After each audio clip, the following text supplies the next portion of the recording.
Shoutout kay Atong.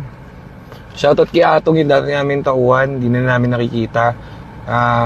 Tauhan namin yun sa Stage 3 PC. So, Atong, kung nasan ka man, Diyan ka na lang. diyan na lang.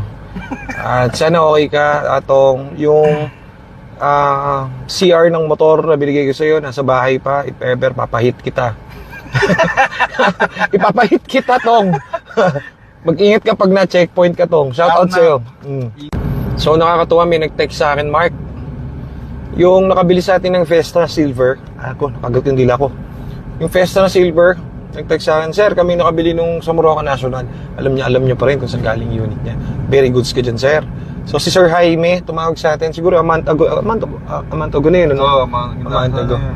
So, one day process lang yun. Ni-rush namin, pinaspas namin yung Ford Fiesta niya na silver, pero all goods.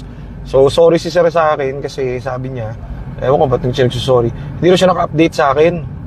So, sabi niya, wala daw ka problema yung unit na ni-release. Ang problema, busy daw siya kasi nagda-diagnose daw yung parang tita niya yata, family member nila. So, sobrang busy daw, pabalik-balik silang Bulacan, ganito. So, thank you very much, sir, at nagagamit niya yung unit. Maraming salamat po. Appreciated. Sa mga ganyan ako kinikilig at natutuwa. Kaso, may lumabas daw na code. Pinascan niya. Ang lumabas daw na code, nakalimutan ko anong code. Pero, VVT yon. So, yun yung parang, dun yun sa makina. So, parang sensor yun sa engine na nagko-control ng fuel, parang ganun yata yun. Hindi ako magaling sa ganyan, pero alam ko yung silbi nun.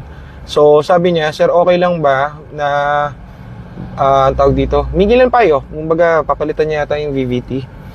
Tiga Laguna yun si Sir, sabi ko. Ang nagiging problem nun, nung sinabi niya kayong code, sabi ko, bitin kayo sa power kapag ganyan. So, alam niya agad, oo daw. So, maandar pa rin, pero kumbaga, nagkakaroon nga ng problema yun ng onte, yung mga ganyan sa sensor. So, sabi ko, huwag ka bumili. Ako na bahala, marami ako niyan. Dadalang kita niyan sa next punta namin ng Laguna. I-schedule ko kasi nagagamit naman niya.